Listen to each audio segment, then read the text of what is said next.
Hello എല്ലാവർക്കും നമസ്കാരം. പുതിയൊരു വീഡിയോയിലേക്ക് സ്വാഗതം. നമുക്കിന്ന് ഈ വീഡിയോയിലൂടെ ന്യൂട്രാലിറ്റി ഓഫ് മണി എന്താണെന്ന് മനസ്സിലാക്കാം. പണത്തിൻ്റെ ന്യൂട്രൽ ആയിട്ടുള്ള അവസ്ഥ, പണം എങ്ങനെ ന്യൂട്രൽ ആയിട്ട് നിൽക്കുമ്പോഴത്തേക്ക് വേജിലും പ്രൈസിലും ഒക്കെ എങ്ങനെ ഇത് അഫക്റ്റ് ചെയ്യുന്നു എന്ന് നമുക്ക് ഈ വീഡിയോയിലൂടെ മനസ്സിലാക്കാം. നമുക്ക് വീഡിയോയിലേക്ക് കടക്കാം.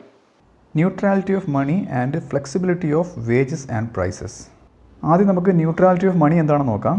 ന്യൂട്രാലിറ്റി ഓഫ് മണി എന്ന് പറയുന്നത് മണി സപ്ലൈ നോമിനൽ വേരിയബിൾസിനെ മാത്രം ബാധിക്കുന്ന ഒരു അവസ്ഥയാണ്. ഇതൊരിക്കലും റിയൽ വേരിയബിൾസിനെ ബാധിക്കത്തില്ല. അതെന്താണ് നമുക്ക് നോക്കാം.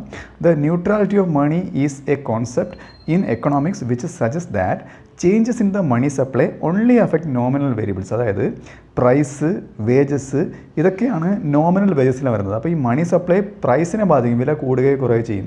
വേജസിനെ ബാധിക്കും, അതായത് എംപ്ലോയീസിൻ്റെ അവരുടെ ശമ്പളം കൂടുകയോ കുറയുകയോ ചെയ്യും മണി സപ്ലൈയിൽ വ്യത്യാസം ഉണ്ടാകുമ്പോഴത്തേക്ക്. എന്നാൽ and do not have any impact on the real variables. Real വേരിയബിൾസായ റിയൽ ഔട്ട്പുട്ട്, ഇതിനൊക്കെയാണ് നമ്മൾ റിയൽ വേരിയബിളായിട്ട് എക്കണോമിക്സിൽ പരിഗണിക്കുന്നത്. റിയൽ ഔട്ട്പുട്ട് കൂടുകയോ കുറയുകയോ ചെയ്യുന്നില്ല. എംപ്ലോയ്മെൻറ്റ്, തൊഴിലവസരങ്ങൾ കൂടുകയോ കുറയുകയോ ചെയ്യുന്നില്ല. ആൻഡ് റിയൽ കൺസ്യൂമേഴ്സിൻ്റെ ഉപഭോഗം കൂടുകയോ കുറയുകയോ ചെയ്യുന്നില്ല. അപ്പോൾ ഇതെല്ലാം റിയൽ വേരിയബിൾസിനാണ്. ഇതിനെ ബാധിക്കുന്നില്ല എന്താണ് money supply. Money supply nominal വേരിയബിൾസിനെ മാത്രം, ഞാൻ നേരത്തെ പറഞ്ഞ നോമിനൽ വേരിയബിൾസിനെ മാത്രം ബാധിക്കുന്ന ഒരു അവസ്ഥയാണ്. അതായത് ലോങ് റണ്ണിലാണ് ഇതെന്ന് ഓർക്കുക കേട്ടോ. അത് ലോങ് റണ്ണിലാണിത് നമ്മളിത് കാൽക്കുലേറ്റ് ചെയ്യുന്നത്. This implies that while increasing the money supply might lead to higher prices. അതായത് ഇങ്ങനെ വരുമ്പോഴത്തേക്ക്, അതായത് പ്രൈസിനെ വേജസിനെ ബാധിക്കുകയാണല്ലോ, അപ്പോൾ പ്രൈസ് കൂടും.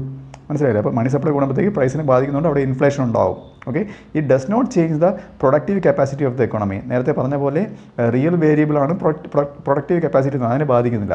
അപ്പോഴത്തേക്ക് ഔട്ട്പുട്ട് കൂടാതെ പ്രൈസ് മാത്രം കൂടുമ്പോഴത്തേക്ക്, അതായത് പ്രൊഡക്റ്റീവ് കപ്പാസിറ്റി കൂടാതെ പ്രൈസ് മാത്രം കൂടുമ്പോഴത്തേക്ക് എക്കോണമിയിൽ ഇൻഫ്ലേഷൻ ഉണ്ടാകുന്ന ഒരു സാഹചര്യം ഉണ്ടാകുന്നു. ഇതാണ് ന്യൂട്രാലിറ്റി ഓഫ് മണിയുടെ എഫക്റ്റ് എന്ന് പറയുന്നത്. നമുക്ക് ന്യൂട്രാലിറ്റി ഓഫ് മണിയുടെ കീ പോയിൻറ്റ്സ് നോക്കാം. അത് ഒന്നാമത്തെ പറയുന്നത് ലോങ് ടേം പെർസ്പെക്റ്റീവാണ്. ഇത് ലോങ് ടേം ആയിട്ടുള്ള ഒരു പെർസ്പെക്റ്റീവിലാണ് ഇത് പറയുന്നത്. അതായത് neutrality of money is typically considered as a long term proposition. അത് ഷോർട്ട് ടൈമിൽ അല്ല പറയുന്നത്. ഇൻ ദ ഷോർട്ട് ടൈം, എന്തുകൊണ്ടാണെന്ന് ഞാൻ പറയാം. In the short term changes in the money supply can affect real variables. അതായത് റിയൽ വേരിയബിൾസ്, എംപ്ലോയ്മെൻറ്റ്, ഔട്ട്പുട്ട് പോലെയുള്ള real വേരിയബിൾസിൽ ഷോർട്ട് റണ്ണിൽ ഇത് അഫക്റ്റ് ചെയ്യുന്നുണ്ട്. ഇത് ലോങ് ടൈം പെർസ്പെക്റ്റീവായിട്ടാണ് എടുത്തിരിക്കുന്നത്. ഓക്കെ, എന്തുകൊണ്ടാണ് അങ്ങനെ അഫക്റ്റ് ചെയ്യുന്നത്? Due to price and wages stickiness. Short ടൈമിൽ പ്രൈസ് വേജസ് സ്റ്റിക്കിനെസ് ഉള്ളത് കൊണ്ട് എംപ്ലോയ്മെൻറ്റിനെ ഔട്ട്പുട്ടിനെ ബാധിക്കും. Okay, money supply. ഓക്കെ, അതാണ് ഫസ്റ്റ് കീ പോയിന്റ് എന്ന് പറയുന്നത്. രണ്ടാമത്തത് ക്ലാസിക്കൽ ഡൈക്കോട്ടമി. ക്ലാസിക്കൽ ഡൈക്കോട്ടമി എന്ന് പറഞ്ഞാൽ this concept supports the classical dichotomy. എന്ന് വെച്ച് കഴിഞ്ഞാൽ ക്ലാസിക്കൽ ഡൈക്കോട്ടമി എന്ന് വെച്ചാൽ ഇതാണ്, which separates real and nominal variables. റിയൽ വേരിയബിൾസിനെയും നോമിനൽ വേരിയബിൾസിനെയും സെപ്പറേറ്റ് ആയി കാണുന്ന ഒന്നാണ് ക്ലാസിക്കൽ ഡൈക്കോട്ടമി എന്ന് പറയുന്നത്. Okay, suggesting that real economic outcomes are not influenced by monetary variable. അതായത് മോണിറ്ററി വേരിയബിൾ ഏതിനെ സ്വാധീനിക്കുന്നില്ല? റിയൽ എക്കണോമിക് ഔട്ട്കംസിനെ മോണിറ്ററി വേരിയബിൾസ് സ്വാധീനിക്കുന്നില്ല. അടുത്തത് flexibility of wages and prices. അതായത് വേജസിനും പ്രൈസസിനും എത്രത്തോളം ഫ്ലെക്സിബിൾ ആയിരിക്കാൻ കഴിയുന്നു എന്നാണ് ഇത് പറയുന്നത്. എന്തിനു വേണ്ടിയിട്ട്? എക്വിലിബ്രിയത്തിൽ എത്തുന്നതിന് വേണ്ടിയിട്ട്. എന്താണെന്ന് നോക്കാം. ഇപ്പോൾ flexibility of wages and prices refers to the ability of wages and prices of goods and services. അതായത് എബിലിറ്റി, ഏതിൻ്റെ ability? Prices of goods and സർവീസസിൻ്റെയും വേജസിൻ്റെ എബിലിറ്റിയുടെ. വേജസ് എന്ന് പറയുന്നത് പ്രൈസ് ഓഫ് ലേബറിന് കൊടുക്കുന്ന ആ ഒരു തുക. ഓക്കെ, അതായത് ലേബർ എന്ന് വെച്ചാൽ ഇവിടെ തൊഴിലാളി ചെയ്യുന്ന അധ്വാനത്തിനാണ് ലേബർ എന്ന് ഉദ്ദേശിക്കുന്നത് കേട്ടോ. ഓക്കെ, അപ്പം ഇതിൻ്റെ ഒരു എബിലിറ്റി, എന്തിനുള്ള ability? To adjust quickly in response to changes in supply and demand. അതായത് ഡിമാൻഡിലും സപ്ലൈയിലും ചേഞ്ച് ഉണ്ടാകുമ്പോഴത്തേക്ക് ഇതിന് രണ്ടിനും എത്രത്തോളം അഡ്ജസ്റ്റ് ചെയ്ത് അതിനോട് പൊരുത്തപ്പെട്ട് പോകാമെന്നുള്ള ആ ഒരു ഘടകത്തിനെയാണ് ഫ്ലെക്സിബിലിറ്റി എന്ന് ഉദ്ദേശിക്കുന്നത്. ഏതിൻ്റെ? വേജസിൻ്റെയും പ്രൈസിൻ്റെയും മാറി വരുന്ന ഡിമാൻഡ് സപ്ലൈ സാഹചര്യങ്ങളോട് പൊരുത്തപ്പെടാനുള്ള കഴിവ്. അപ്പം this flexibility is crucial for the efficient functioning of മാർക്കറ്റിൻ്റെ എഫിഷ്യൻറ്റ് ഫങ്ഷനിങ്ങിന്, അതായത് മാർക്കറ്റ് ഫലപ്രദമായിട്ട് റൺ ചെയ്യുന്നതിന് ഈ ഒരു ഫ്ലെക്സിബിലിറ്റി അത്യാവശ്യമാണെന്നാണ് പറയുന്നത്. എന്തുകൊണ്ടാണ് അങ്ങനെ ആവശ്യമാകുന്നത്? നേരത്തെ പറഞ്ഞ പോലെ as it allows the economy to return to equilibrium after a shock. ഒരു ഡിമാൻഡ് സൈഡ് ഷോക്കോ അല്ലെങ്കിൽ സപ്ലൈ സൈഡ് ഷോക്ക് എന്ന് വെച്ചാൽ അറിയാലോ, അല്ലെങ്കിൽ ഒരു മോശമായിട്ടുള്ള സാഹചര്യം അഫക്റ്റ് ചെയ്ത് കഴിഞ്ഞാൽ തിരിച്ച് ഇക്വിലിബ്രിയത്തിൽ എത്തുന്നതിന് ഈ ഒരു ഫ്ലെക്സിബിലിറ്റി ഇമ്പോർട്ടൻ്റ് ആണ് എന്നാണ് പറയുന്നത്. ഇനി നമുക്ക് ഫ്ലെക്സിബിലിറ്റി ഓഫ് വേജസ് ആൻഡ് പ്രൈസസിൻ്റെ കീ പോയിൻറ്റ്സ് നോക്കാം. ഒന്നാമത്തത് മാർക്കറ്റ് എഫിഷ്യൻസിയാണ്. മാർക്കറ്റ് എത്രത്തോളം എഫിഷ്യൻ്റ് ആണെന്നുള്ളത്. അപ്പം flexible wages and prices help markets clear quickly. ഞാൻ നേരത്തെ പറഞ്ഞു കഴിഞ്ഞു, ഫ്ലെക്സിബിൾ ആയിട്ടുള്ള വേജസും പ്രൈസും ആണെന്നുണ്ടെങ്കിൽ പെട്ടെന്ന് മാർക്കറ്റ് ക്ലിയർ ആവാൻ, എക്സസ് ഡിമാൻഡോ എക്സസ് സപ്ലൈയോ ഇല്ലാതെ പെട്ടെന്ന് മാർക്കറ്റ് ക്ലിയർ ആവാൻ സഹായിക്കുന്ന ഒരു ഘടകമാണ് ഈ ഫ്ലെക്സിബിലിറ്റി എന്ന് പറയുന്നത്.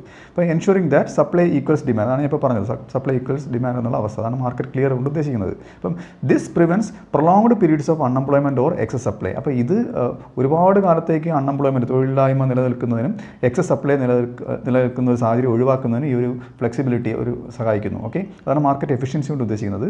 അടുത്തത് ഷോർട്ട് ടൈം അഡ്ജസ്റ്റ്മെൻറ്റ്സ് ആണ്. ഷോർട്ട് ടൈം കേൾക്കുമ്പോൾ തന്നെ മനസ്സിലാവും, ഷോർട്ട് ടൈം ആയിട്ടുള്ള അഡ്ജസ്റ്റ്മെൻറ്റ്സ് എന്തിനുള്ള? In the short run wage and price rigidity can cause disequilibrium in the market. നമ്മൾ നേരത്തെ പഠിച്ചു കഴിഞ്ഞു, ഷോർട്ട് ടൈമിൽ വേജും പ്രൈസും റിജിഡായിട്ട് നിൽക്കുന്നതുകൊണ്ട് മാർക്കറ്റിൽ ചില ഡിസിക്ലിബ്രിയം ഉണ്ടാകാൻ സാധ്യതയുണ്ട്. അപ്പം ഇതെന്തിലേക്ക് നയിക്കും? ലീഡിങ് ടു അൺഎംപ്ലോയ്മെൻറ്റ് ഓർ ഇൻഫ്ലേഷനിലേക്ക് നയിക്കും. ഓക്കെ, അത് നമുക്ക് അറിയാം. അപ്പം ഫ്ലെക്സിബിൾ വേജ് ആൻഡ് പ്രൈസ് ആണെന്നുണ്ടെങ്കിലോ ഇത് മിറ്റിഗേറ്റ് ചെയ്യും, കുറയ്ക്കും these issues by allowing for quick adjustments. അതായത് ക്വിക്ക് അഡ്ജസ്റ്റ്മെൻറ്റ് സാധ്യമായിക്കൊണ്ട് ഈ ഒരു അവസ്ഥയുടെ ആഘാതം കുറയ്ക്കുമെന്നാണ് പറയുന്നത്. ഇനി നമുക്ക് കുറച്ചുകൂടെ ഒന്ന് റിയാലിറ്റിയിലേക്ക് വരാം. അതായത് റോൾ ഇൻ എക്കണോമിക് മോഡൽസ്. അതായത് എക്കണോമിക് മോഡൽസിൽ ഞാനിപ്പോൾ പറഞ്ഞ തിയറിയുടെ പ്രാധാന്യം നോക്കാം.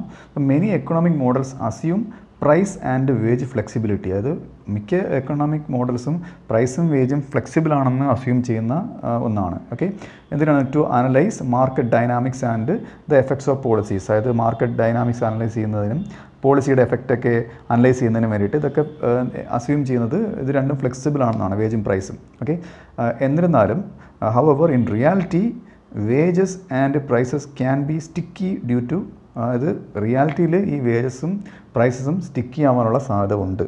അത് ഞാൻ പറഞ്ഞാൽ കൂടുതൽ റിയാലിറ്റിയിലേക്ക് വരാം. ഓക്കെ, എന്തുകൊണ്ടാണ്? ഡ്യൂ ടു കോൺട്രാക്ട്സ്, അതായത് വില കൂട്ടില്ല അല്ലെന്നുണ്ടെങ്കിൽ വേജ് കൂട്ടില്ല എന്നുള്ള ചില കരാറ് ഉള്ളത് കൊണ്ടോ, അല്ലെങ്കിൽ റെഗുലേഷൻസ്, വില കൂട്ടിക്കൂടാ എന്നുള്ള, അല്ലെങ്കിൽ വേജ് കൂട്ടിക്കൂടാ എന്നുള്ള റെഗുലേഷൻസ് ഉള്ളത് കൊണ്ടോ ഒക്കെ ചിലപ്പോൾ ഇത് പ്രൈസും വേജസും സ്റ്റിക്കി ആയിട്ട് നിൽക്കാം. ആൻഡ് അതർ ഫ്രിക്ഷൻസ്, ചില മാർക്കറ്റിലെ ചില ഫ്രിക്ഷൻസ് മൂലമൊക്കെ റിയൽ വേൾഡിൽ ഇതൊക്കെ സ്റ്റിക്കി ആയിട്ട് നിൽക്കാനുള്ള സാധ്യത ഉണ്ടെന്നാണ് പറയുന്നത്.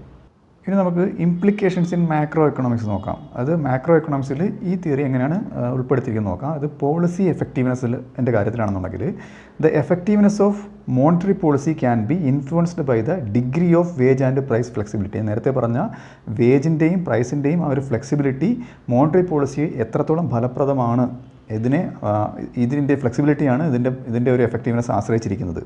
If wages and prices are rigid ആണെന്നുണ്ടെങ്കിൽ monetary policy might have stronger short time effects on real variables. അത് ഇത് റിജിഡ് ആണെന്നുണ്ടെങ്കിൽ ഇത് ഷോർട്ട് ടൈമിൽ ഒരു നല്ലൊരു എഫക്റ്റ്, സ്ട്രോങ് ആയിട്ടുള്ള എഫക്റ്റ് മോണിറ്ററി പോളിസി കൊണ്ടുവരാൻ കഴിയും.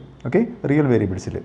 ഇനി അടുത്ത് നമുക്ക് അഡ്ജസ്റ്റ്മെൻറ്റ് മെക്കാനിസം നോക്കാം. അതായത് flexibility in wages and prices is essential for economics to adjust to shocks. അതായത് ഷോക്സിനോട് അഡ്ജസ്റ്റ് ചെയ്ത് പോകണമെന്നുണ്ടെങ്കിൽ രാജ്യങ്ങൾക്ക് വേജിൻ്റെയും പ്രൈസിൻ്റെയും ഒരു ഫ്ലെക്സിബിലിറ്റി ആവശ്യമാണ്. ഇപ്പം ഷോക്സ് എന്ന് പറയുന്നത് such as demand changes or technological innovation, ഇതൊക്കെ ഷോക്സുകളാണ്. ഓക്കെ, ഇതിനോട് അഡ്ജസ്റ്റ് ചെയ്ത് പോകണമെന്നുണ്ടെങ്കിൽ ഇത് രണ്ടിൻ്റെയും ഒരു ഫ്ലെക്സിബിലിറ്റി ആവശ്യമാണ്. വിത്തൗട്ട് പ്രൊലോങ്ഡ് ഡിസിക്ലിബ്രിയം, അതായത് വളരെ ദീർഘകാലത്തേക്കുള്ളൊരു ഡിസിക്ലിബ്രിയം ഇല്ലാതെ ഇങ്ങനെ അഡ്ജസ്റ്റ് ചെയ്ത് പോകണമെന്നുണ്ടെങ്കിൽ ഇതിൻ്റെ ഫ്ലെക്സിബിലിറ്റി, വേജസിൻ്റെയും പ്രൈസിൻ്റെയും ഫ്ലെക്സിബിലിറ്റി ഒരു രാജ്യങ്ങൾക്ക് ആവശ്യമാണ് എന്നാണ് പറയുന്നത്. അപ്പോൾ ഈ വീഡിയോ നിങ്ങൾക്ക് മനസ്സിലായെന്ന് വിശ്വസിക്കുന്നു. അടുത്ത വീഡിയോയുടെ മറ്റൊരു വിഷയമായി വീണ്ടും കാണാം.